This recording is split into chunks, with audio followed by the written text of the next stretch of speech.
Bonjour. Alors, je m'appelle Françoise Viéville-Thériault, je suis une vieille habitante d'Aubervilliers. Je dirige une association que j'ai fondée moi-même, comme peut-être vous, monsieur, mais enfin moi ça fait 20 ans, après avoir travaillé au tribunal de grande instance où je travaillais avec les juges aux affaires familiales et j'étais chargée d'enquête psychosociale de divorce. Je vous raconte ça parce que c'est toute l'histoire de laquelle est née l'association ADEF, Médiation, Enfance, Famille. Je crois que ça dit bien ce que ça veut dire. Hein. Vous pouvez téléphoner, demander un rendez-vous, vous êtes reçu dans les 2 jours ou même des fois l'après-midi quand vous pouvez téléphoner le matin. Voilà. Ne restez pas seul avec des difficultés, même si par exemple on ne pouvait pas vous aider. C'est pas grave, on vous dirait, nous on ne peut pas faire pour vous quelque chose, mais vous pouvez aller à tel endroit. Hein. Si on vous reçoit, on ne va pas vous laisser repartir sans ouvrir une autre porte où vous pourrez aller, sinon on ne peut pas vous aider. Mais on a une bonne connaissance de tous les problèmes familiaux, éducatifs, la relation avec l'école, la relation avec les centres de loisirs, quand ça ne va pas pour vous à la maison, vous pouvez demander l'intervention du médiateur familial. C'est un professionnel tenu au secret professionnel, il est diplômé, il y a une reconnaissance. On a une reconnaissance du tribunal de grande instance de Bobigny et un agrément de l'éducation nationale pour travailler avec les écoles. Voilà.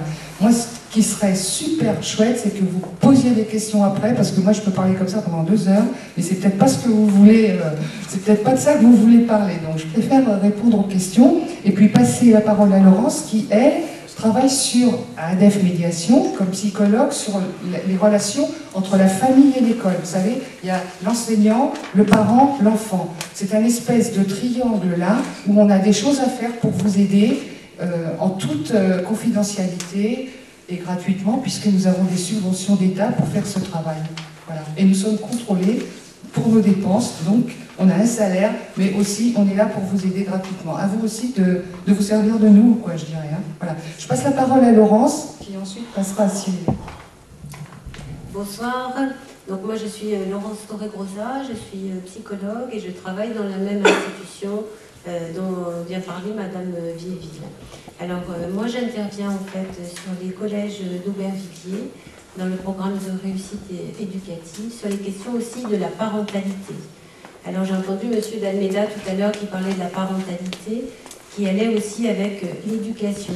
Je pense qu'en fait ce collège s'est mobilisé avec les parents autour des questions de l'éducation et comment aussi mieux aider son enfant à l'école, mieux comprendre aussi toute cette institution scolaire que parfois venant d'un pays étranger, vous avez peut-être du mal à comprendre.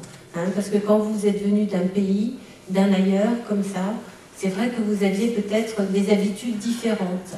Hein, l'habitude de rencontrer des enseignants ou de rencontrer des institutions d'autres professionnels qui n'étaient pas les mêmes et qui répondaient de façon différente. Je sais aussi que quand on vient d'un autre pays, parfois la première difficulté pour vous, ça peut être aussi la barrière de la langue, pour beaucoup d'entre vous. Hein, l'accès, par exemple, à l'information dont parlait Monsieur D'Almeida, c'est aussi l'accès, premièrement, à la langue, à la compréhension de la langue.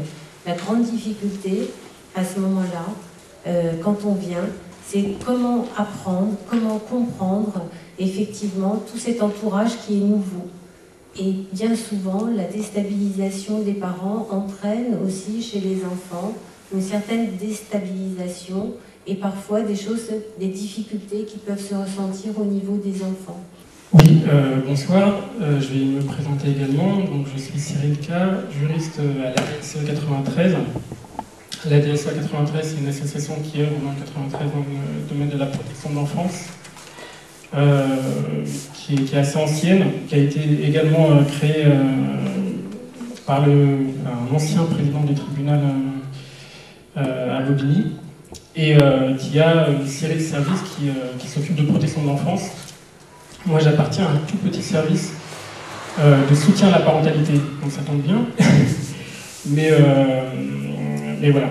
Donc, je suis juriste de profession. J'organise des permanences juridiques aussi dans les maisons de justice en Seine-Saint-Denis, donc également à Aubervilliers. Pas en droit des étrangers. C'est des permanences juridiques spécifiquement sur la question de l'autorité parentale et la question de la protection de l'enfance.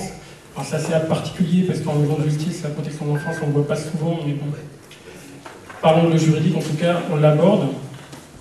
Je fais des interventions également au Café des parents de Pantin et des ateliers collectifs à la maison des parents d'Épinay. Alors ma venue ce soir, elle est du fait d'une rencontre avec Léocadie Ekoué lors d'une semaine de la parentalité à Noisy qui s'est déroulée l'année dernière, qui était assez intéressante sur le volet autorité parentale, droit de l'enfant. Et donc on m'a invité ce soir à parler d'une matière que je connais parce que je l'ai pratiquée avant d'arriver à la BSEA, mais pour laquelle je ne suis pas sollicité dans le cadre de mon service actuellement. Donc voilà, je ne sais pas comment on va articuler les choses, parce qu'on fait des choses, enfin le thème, on va essayer de faire en sorte de le faire vivre par votre travail et par le mien.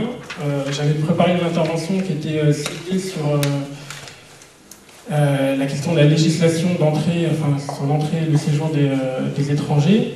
Je ne sais pas si on garde ce type d'intervention ou si... Peut-être, est-ce qu'il y a des gens qui ont des questions peut-être un peu précises sur ce thème-là, ou alors vous préférez que M. Cyrilka introduise effectivement cette question-là. Donc j'avais comme on avait prévu dans le programme de parler de la question de l'accompagnement des familles étrangères avec sous deux volets en fait. D'abord le volet de l'accès aux droits des étrangers, donc par rapport à aux conditions d'entrée et de séjour des étrangers, et ensuite dans un second temps parler de l'accès aux droits de ces étrangers, mais à tous les droits, donc le droit de la famille, le droit social. Donc sur le droit des étrangers, il y a plusieurs particularités. D'abord, la première, c'est que le droit des étrangers en tant que spécialité n'existe pas. Donc nous, on en parle entre nous, entre juristes, entre avocats, mais c'est pas une spécialité universitaire. C'est même pas une spécialisation d'avocat. Donc un avocat qui se présente en tant qu'avocat spécialiste en droit de l'étranger, ça n'existe pas. C'est une notion qui naît d'une pratique. Et on le verra tout à l'heure, en fait, la pratique dans le droit de l'étranger a une place assez importante. J'avais envisagé de parler de deux points par rapport au droit des étrangers. C'est parler de ce qui le caractérise dans le cadre législatif français. Ce qui le caractérise, et à l'égard des familles migrantes, c'est une question réellement importante, c'est un droit qui est insécure. Insécure, c'est-à-dire qu'il provoque, parce qu'il est complexe, parce qu'il est sans cesse en évolution, il provoque une insécurité juridique à l'égard des étrangers vivant en France. Et ce fait-là a une conséquence pratique pour à la fois les professionnels qui s'occupent des droits de l'étranger et les familles, c'est qu'on est sans cesse obligé d'être à l'affût d'une nouvelle législation, être au courant de ce qui se passe pour pouvoir coller à la réalité. Il n'y a aucun exemple en matière de droit d'évolution de statut concernant des gens vivant en France qui soit comparable. C'est-à-dire qu'il faut imaginer la chose, c'est un étranger qui est entré en France dans les années 60, a vu son statut juridique modifié à de multiples reprises. Et ça a des conséquences donc importantes parce qu'en fait, ça crée comme ça ce que je disais, une insécurité. Donc les personnes ne savent pas en fait de quelle manière va évoluer leur statut. Donc ça crée des politiques migratoires, certes, mais ça crée pour moi une vraie problématique qui est spécifique à cette question du droit des étrangers. L'autre chose qui caractérise la question du droit des étrangers, c'est que c'est une matière particulièrement complexe.